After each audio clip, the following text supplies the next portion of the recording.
Assalamualaikum warahmatullahi wabarakatuh. Halo teman-teman semua, kenalin aku Melon Jenny Savantia.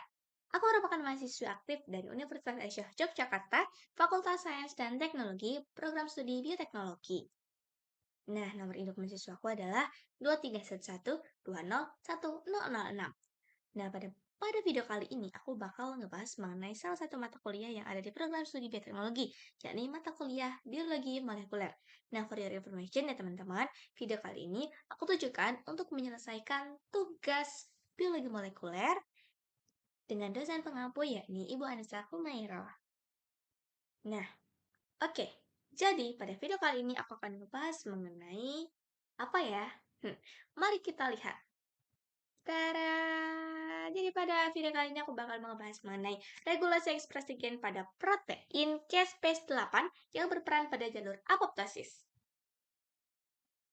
Nah, sebelum kita bakal membahas lebih lanjut mengenai ekspresi gen protein caspase 8, kita akan membahas dulu nih mengenai apa sih itu apoptosis? Nah, jadi, apoptosis adalah program kematian sel yang berfungsi untuk menyingkirkan sel-sel yang keberadaannya dianggap tidak lagi memiliki fungsi bagi kelangsungan hidup organisme. Nah, kematian sel ini terjadi secara terprogram. Nah, lantas, ketika suatu sel itu telah terjadi apoptosis, maka apa yang akan terjadi pada sel tersebut? Pertama, sel tersebut akan terlepas ikatannya dengan sel-sel di sekitarnya. Yang kedua, hilangnya integritas membran sel dan membran nukleus. Yang ketiga, terkondensasi kromatin dan fragmentasi DNA yang tersusun di dalamnya. Yang keempat, terurai sel sitoplasma dan organelnya dalam bentuk badan apoptosis. Yang terakhir, fagositosis badan apoptosis oleh sel makrofag. Nah, lantas, apa sih salah satu contoh dari peristiwa apoptosis ini? Nah, aku ada satu foto nih, guys. Nah, di sini ada foto janin nih yang ada di dalam rahim ibundanya dan ada telapak tangan. Kira-kira contoh apa yang akan aku sampaikan pada proses apoptosis ini? Nah, jadi ternyata salah satu contoh dari peristiwa apoptosis itu adalah kematian sel yang terjadi selama embriogenesis. Contohnya saat proses pembentukan jari-jari kita. Nah, pada awalnya ujung-ujung tangan kita yang terbentuk semasa embriogenesis itu tidak memiliki batas antar jari yang jelas, hingga akhirnya sejumlah sel yang terdapat di antara satu jari dengan yang lainnya menjalankan apoptosis. Nah, dengan kematian sejumlah sel, maka terbentuklah celah antar jari yang membuat bentuk dan batas jari-jari tangan dan kaki menjadi jelas. Tangan kita saat ini. Nah, oke. Sekarang kita akan membahas mengenai jalur molekuler pemicu terjadinya apoptosis. Nah, jadi jalurnya itu ada dua. Yang pertama ada jalur ekstrinsik dan yang kedua jalur intrinsik. Jalur ekstrinsik ini terjadi ketika sinyalnya itu berasal dari luar sel. Sedangkan jalur intrinsik ini terjadi ketika sinyal yang menjadi apa namanya? Sinyal untuk terjadi apoptosis ini berasal dari dalam sel, tepatnya di mikromitokondria.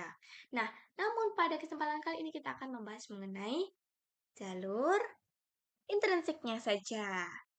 Oke, next kita akan membahas mengenai jalur ekstrinsik apoptosis. Nah, jalur ekstrinsik ini terjadi sinyal yang berasal dari sel luar gitu ya, dari luar sel yang disering diinisiasi oleh sel lain atau biasanya itu subset dari T limfosit. Nah, limfosit ini memiliki permukaan molekul yang dikenal sebagai fas ligand atau disingkat sebagai fas L. Jalur ekstrinsik ini diinisiasi ketika fas L itu beringkatan dengan reseptor fas pada permukaan sel target. Hal ini memicu rangkaian peristiwa intraseluler yang pada akhirnya akan menyebabkan apoptosis. Nah, urutannya dimediasi oleh FIDD pada langkah terakhir jalur ekstrinsik. Caspase mengaktifkan satu sama lain dalam proses penguatan diri yang disebut dengan caspase-caspase. Nah, apoptosis kemudian diinisiasi saat caspase aktif kemudian memulai pemecahan bahan seluler. Nah, tuh kita jadi setelah apoptosis tuh sinyal-sinyal sel-selnya itu pecah seperti itu ya. Nah, tadi kan kita sudah dengar nih ada protein caspase yang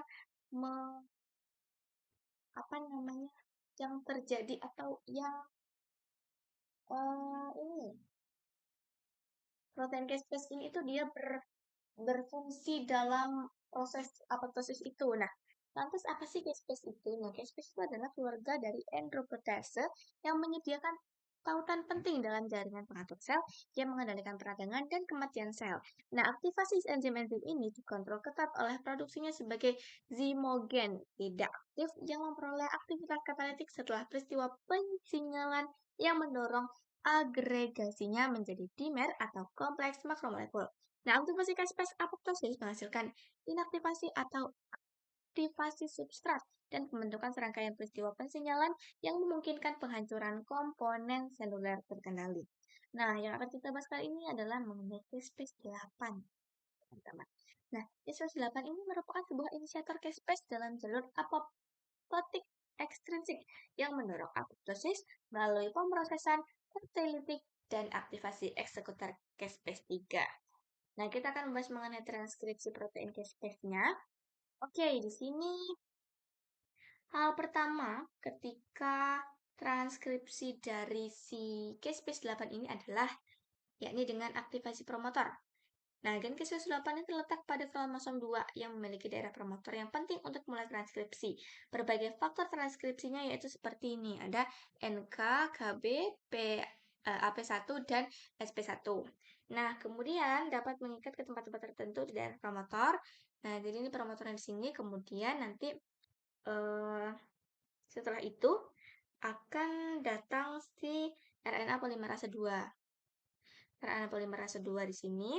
Nah, protein ini sering dibantu oleh koaktivator yang dapat memodifikasi struktur kromatin untuk membuat DNA lebih mudah diakses untuk transkripsi. Nah, kemudian setelah RNA polimerase 2 direkrut, ia mensintesis prekursor mRNA atau pre-mRNA dari gen caspase 8. Proses ini melibatkan pemanjangan utai DNA dan penambahan tutup 5 dan ekor poli A ke pre-mRNA yang sangat penting untuk stabilitas mRNA dan ekspor dari nukleus. Nah, kemudian setelah pre-mRNA ini mengalami penyambungan di mana intron dihilangkan dan ekson disatukan untuk membentuk mRNA matang. mRNA matang ini kemudian diangkut keluar dari nukleus ke sitoplasma, di mana ia berfungsi sebagai cetakan untuk sintesis protein.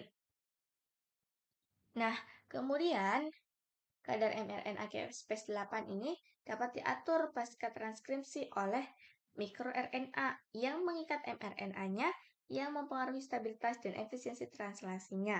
Misalnya, RNA tertentu diketahui menargetkan caspase 8 memodulasi ekspresinya dengan proses seperti apoptosis dan peradangan.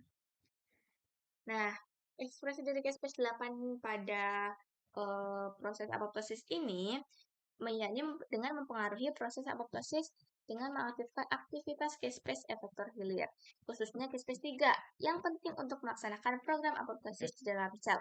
Caspase 8 dapat langsung membelah dan mengaktifasi caspase 3 sehingga memfasilitasi apoptosis. Selain itu, mutasi pada gen caspase 8 telah dikaitkan dengan kanker yang menunjukkan bahwa ekspresi dan fungsi caspase 8 yang tepat sangat penting untuk mengatur apoptosis dan mencegah proliferasi sel yang tidak terkendali.